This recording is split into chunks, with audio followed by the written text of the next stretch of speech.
Hello there. Well, today I'm walking from here to here.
Hello there. Well, I'm on the Cowal Way. I'm walking from Arrochar to Lochgoilhead. It's around about 9 miles or so. The Cowal Way is a long distance trail, walking trail. It runs from Loch Lomond to Loch Fyne and also passes by Loch Long and Loch Goil. So it's that's 4 lochs, one more loch than the 3 lochs way. I can hear a car coming. It's a huge lorry. Oh my God, I wonder if it's coming up here. I'll let this pass. Yeah, as I say, one more loch than the 3 lochs way. I mean, the 3 lochs way and the Cowal Way join together at one stage between Inveruglas at the side of Loch Lomond and Arrochar at the side of Loch Long.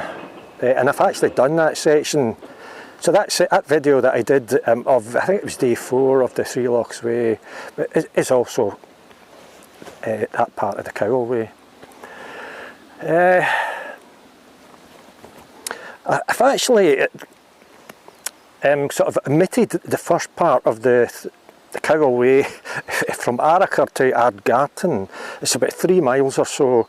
The actual Cowal Way takes you up onto the hillside and then back down again to Ardgoil. I've done that section many times in the past in videos when I was going up B&M or going into Glencroe.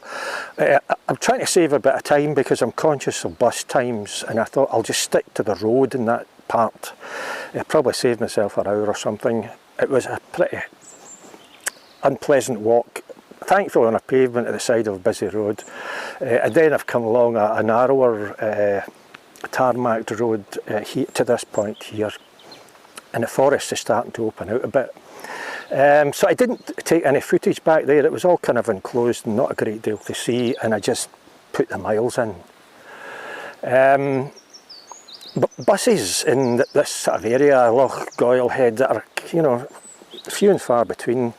I'm planning to get one about 4 back to Arrochar. If I miss that, there's another one about 20 minutes after that going to Dunoon. I'm quite happy to get that bus. I can get a ferry over to Guruk rather. But if I miss those, I've got an almost 3-hour wait, and there's not a great deal to do in Lochgoilhead other than sit in the hotel bar if it's open. So, you know, I'm kind of watching my time. There's another lorry coming, so let's get cracking.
Well, as I've said in many of these walks, you need to have a map and compass with you, which I have both.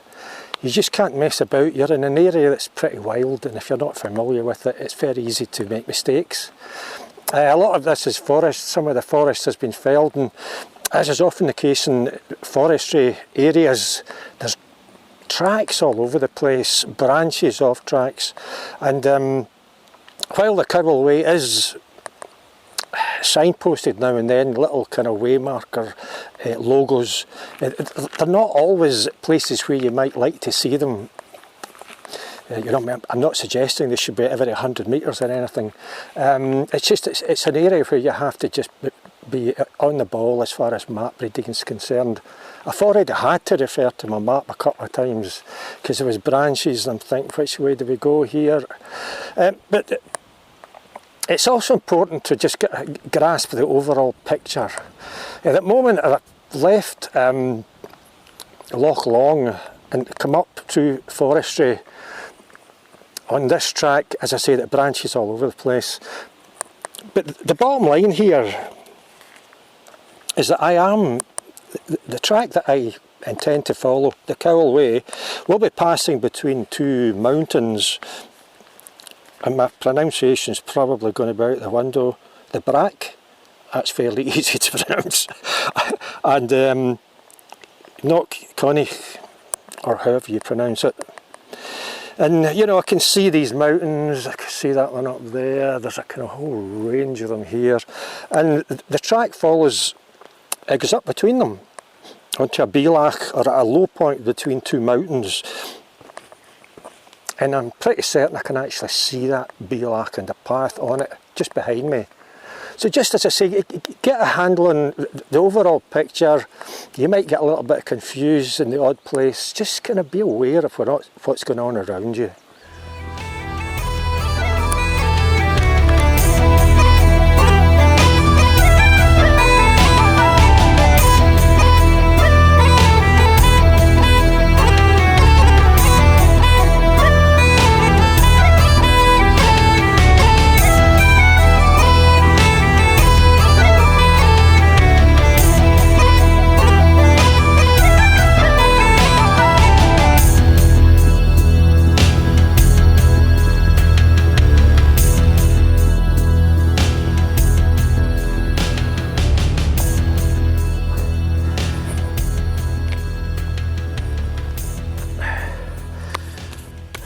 That's not a bad stone.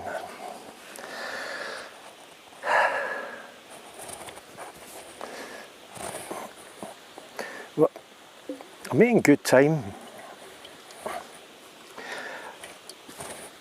I'm a little bit unsure if that, what I saw earlier on was the path and the Beelach. It certainly looks like the lowest point, but I'm seeing something else that also looks like a path.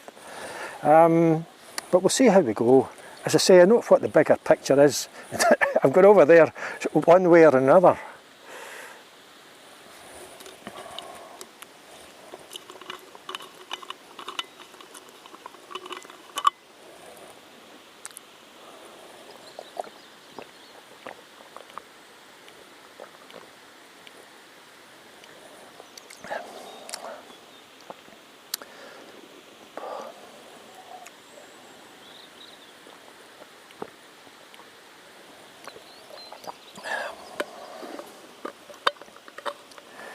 The water tastes horrible.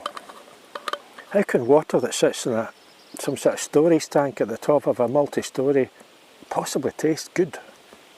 Or even be healthy?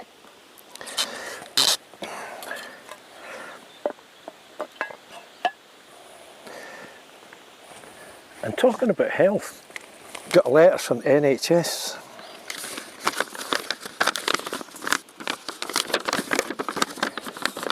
Scottish Abdominal Aortic Aneurysm, or AAA for short, screening programme. When you get over a certain age, the NHS starts to take a rather curious interest in you. I would almost say an unhealthy interest, but clearly that's not the right word. And I got an appointment to have my aortic aneurysm checked. There's nothing wrong with me, I'm perfectly healthy. Must send this out to everybody over a certain age so that they can just check that everything's alright. We are pleased to confirm that your scan showed that your abdominal aorta is of normal size. There's nothing to worry about. There's nothing wrong with you.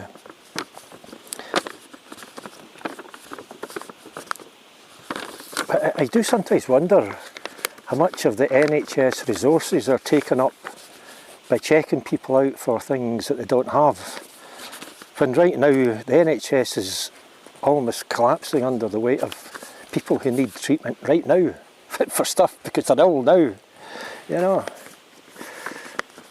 the NHS is in dire trouble at the moment. But as I say, when you're over a certain age, I'm 67, they start to take a bit of an interest in you. I keep getting texts from the health clinic saying the pharmacy's closed on Monday, and I'm thinking, well, you know, I don't take any pills. I don't need to know what condition the pharmacy's in, whether it's open or closed. I'm not interested. Don't keep sending me texts. That said, it's obviously a blanket kind of load of texts that go out to everybody. And a lot of people, when you go over a certain age, you're expected to take a lot of pills. So for these people who do take a lot of pills, that'll be useful information. The pharmacy's closed on Monday. And also every now and then I get something through the post where I'm expected to take a sample of my poo and send it off through the post somewhere. And to my utter shame, I've never done that. I've had quite a few of these, and I've never taken them up on the offer and sampled my poo.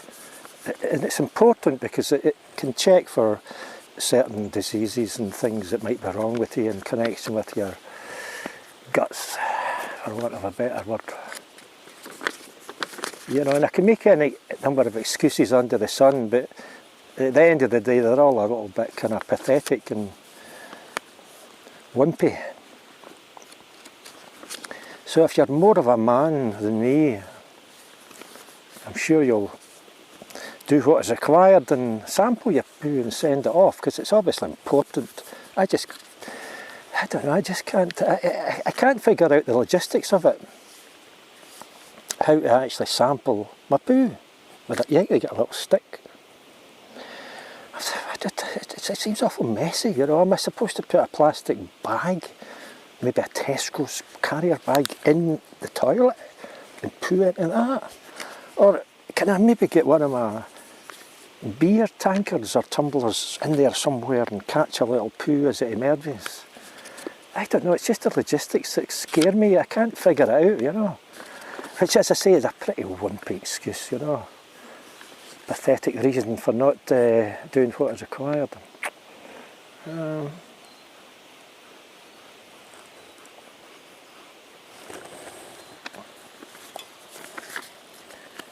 I mean, there is a part of me thinking that all this kind of sudden interest in you when you get over a certain age is to somehow make you more familiar with hospitals and health matters, so that when you do eventually go into hospital, because we will probably all at some point in our lives go into hospital, even if it's just before popping our clogs, so that when we get in there we'll feel strangely at home because we'll have been in there that many times already. That'll be it, that'll be the reason. Anyway, I'm going to have my flapjack. 29 pence in a home bargain. What a bargain that is. It's got oats and it's got kind of sugary, syrupy stuff. The oats will be slow release for energy. The sugary, syrupy stuff will give me a quick hit.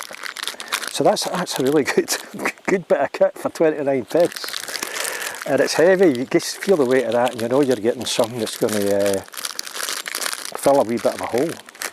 So I'll get thrown into this and then we'll figure out which actual way I'm going up this mountain onto this Beelach. And really just over the other side of that's Lochgoilhead, so we're making good time. And I'll pick you up at some point on the path.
Well, Lochgoilhead is in view and it's downhill all the way.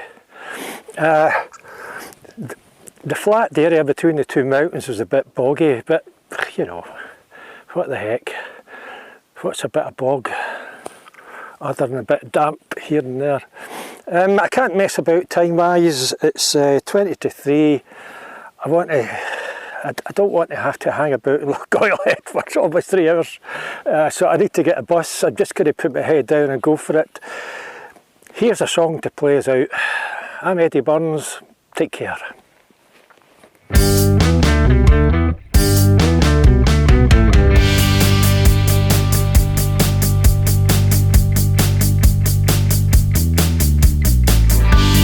Don't you take the sunshine out of me.